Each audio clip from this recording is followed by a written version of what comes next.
Paul Harrell, weekdays from 4 to 6. Learn more at paulharrell.com. Folks, I want to welcome back to the program State Representative Austin McCollum is with us. He represents District 95. Austin, thanks so much for coming on, sir. Hey, it's good to be here, Paul. How are you doing? I'm doing good. I'm doing very well. How are you doing? You getting excited for the holidays? I am. I'm doing well, getting excited for the holidays, excited for Christmas, and I work in retail, so this is our busy season, so haven't even thought about it as a holiday, just a time to sell some stuff. Yeah, work. It's work for a lot of folks. That's certainly true. So Austin, I definitely I guess the last time I talked about you on the program was when I briefly mentioned that looks like you're going to have a challenger on the Democrat ticket for House District 95, and so I wanted to have you on to just remind everybody. Honestly, I wanted you to talk about your conservative record. Tell us though, Austin, District 95 for the rest of the state. Where is it? One more time. Yeah, District 95. It kind of cuts in and out of different areas within Benton County. The only town that I have in its entirety is Pea Ridge, and then I have parts of North Bentonville, and then West Bella Vista, and then parts of downtown Rogers and Rogers out towards Beaver Lake. Okay. So I know you've been on before, and you were in. You did an impression of the session interview along with a lot of your colleagues. But do you have any legislative highlights? Anything that you'd like to just communicate that you thought was a priority that you were successful in getting done this last session? Yeah, Paul.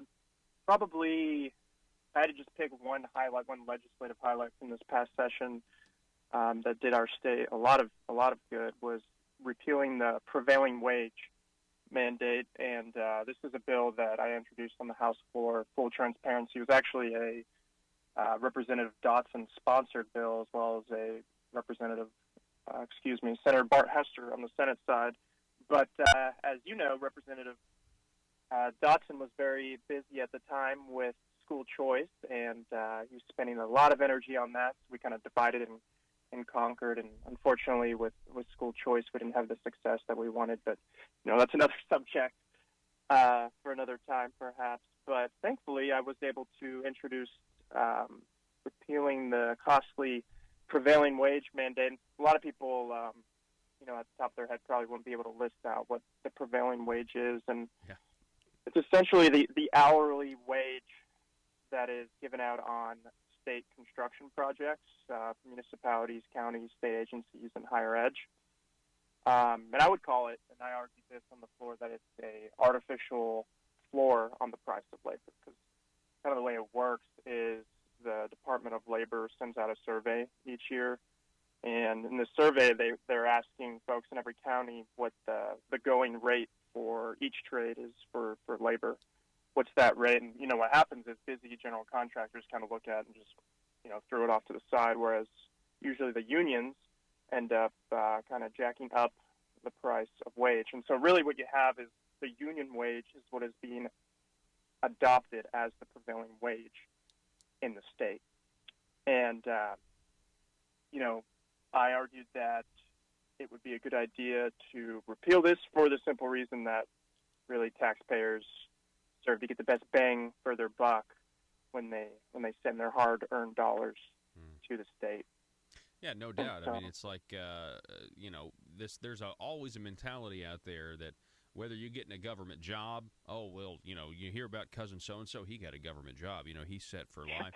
It's the same thing. Well, I got a government contract. I mean, and so it's almost like, well, the government tends to not care about quality and not care about cost because it's not their money. And this translates into, well, we can charge the government more money because it's the government and they can afford it. Yeah. I actually think that really is a fair point to make in a lot of cases. Like, construction should not cost us extra simply because the taxpayer is footing the bill. Doesn't make a lot of sense. And so as I talk about successes that I've had and that the House was able to have in my voting record, you look at our budget And I am all about cutting taxes in a smarter way as much as the next guy, but we have potentially an unsustainable budget at times. So really, a lot of times, as you talk about, and a lot of my colleagues talk about, you have to think about ways to cut spending. And besides that, another thing we can do is just stretch our budget further, and that's what I think we were able to accomplish with repealing the prevailing wage, is stretching our budget further. Other states have done this in the past. Ohio repealed their prevailing wage sometime in the late 90s, and it was estimated that their state saved $480 million over a four-year period. And you just look at that. Of course, we need that in Arkansas. Yeah.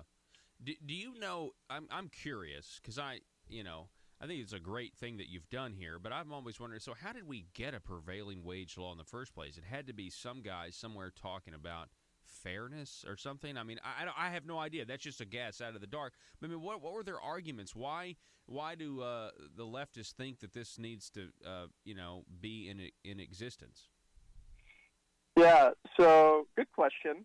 I did a little research on this as well as with some of my colleagues, and what we found is that the history of this goes back to like the northern states in the 1900s and post-Reconstruction. Wow. And the northern states were trying to protect white labor from, at the time, cheap black labor.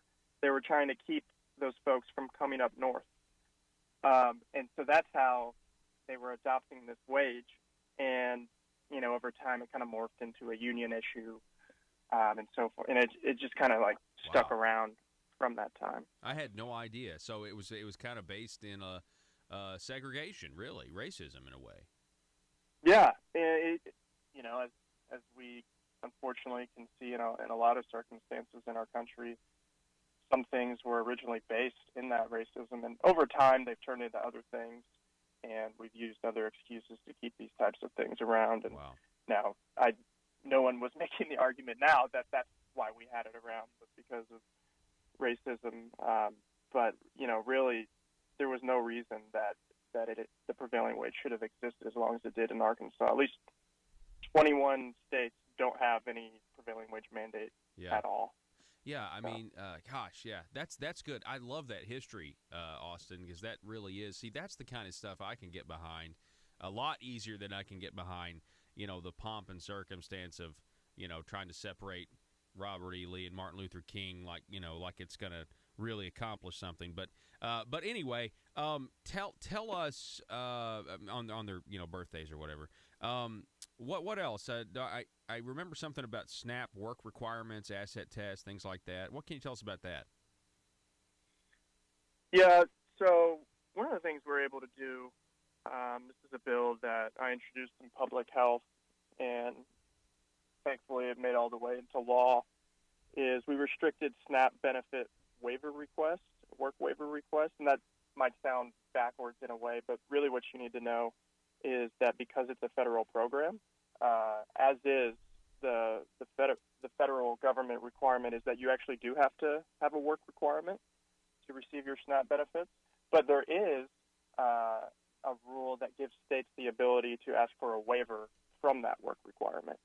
And, I've seen in other states, and actually whenever Governor Beebe's administration came in, they asked for that waiver. So you didn't have to show a work requirement for SNAP benefits in some area of the state, which was all based on whatever unemployment percentage or poverty rate in a particular county is.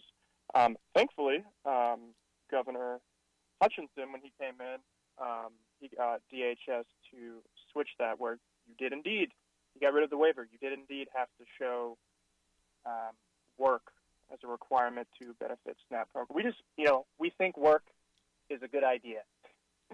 And so what this law did is it actually put it into statute, so into power of the legislative branch. So it, whoever's just governor at the time doesn't happen to come in and change that, where you don't have to work to receive those benefits anymore. And, you look to Louisiana with Governor Bobby Jindal.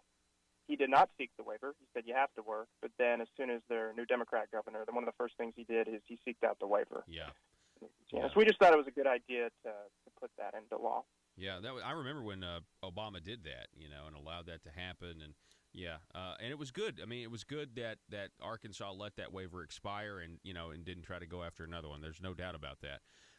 Okay, we're talking with Austin McCollum. He's a state representative from District 95. Now, Austin, you and I don't know how old you are, but I think we're about the same age. Some people try to throw me in the millennial category, and it's very offensive, offensive to me. Hey, we're glad to have you. So tell me, millennials, Republican Party, conservatism. Do you have any thoughts on millennials and the Republican Party?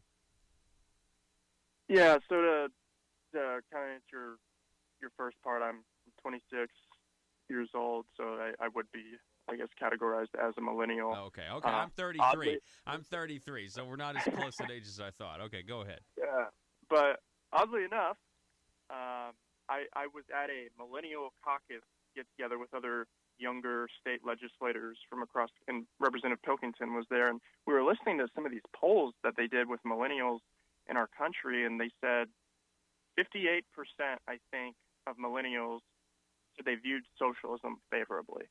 And the guy that was giving us these poll numbers, he even said, out of all the questions and the polls that he did, he actually had to do that one twice because he's like, I've never seen that as high in America of viewing socialism favorably. But then he said, however, on another poll, the question was for millennials, do you favor a free market economy or a government-managed economy? And 64% of millennials say they favored the free market. So it's like, how's that so? You said that you favored socialism, yet you favor free market. To me, that tells me that perhaps millennials don't necessarily just understand the capitalist economy. To me, it's kind of like what millennials really don't like. Not that they don't like capitalism, it's that they don't like crony capitalism. We're kind of the age, if you think about it, that came to age during the recession. We saw a lot of the negative impact, perhaps sometimes, whether it's perceived or actually the case of the government picking winners and losers and what came of that. So we just kind of have this like implied mistrust, a lot of folks our age, of capitalism when it's probably not fair. Now, the reason I think that actually millennials are capitalists and they just don't know it yet is there's like all this energy and these signs that they love a capitalistic society. You look at all of the energy into entrepreneurship and all these millennials talking about, the excitement behind startups and wanting venture capital. Of course, we know these are products of capitalism. That's why I've landed on perhaps we just don't know it yet. Yeah. No, I think you're right. I think it is about, how these words are actually defined. I think their understanding of a lot of it is not correct. I mean, maybe they just heard socialism. They think it sounds good, but they don't really know what that implies. And it implies less freedom, not more freedom. And Austin, man, I really appreciate you coming on the program. We've got to do it again soon. We're out of time for this segment, but keep me posted, keep in touch, and let's do this very soon. Yeah, I'd like that. Thanks so much. Hope you have a good one. All right, you too. Austin McCollum, everybody, state representative from District 95. We're going to take a break. It is Johnny Cash Friday on this December the 1st. Merry Christmas to you. I hope you won't Paul Harrell, weekdays from 4 to 6. Learn more at paulharrell.com.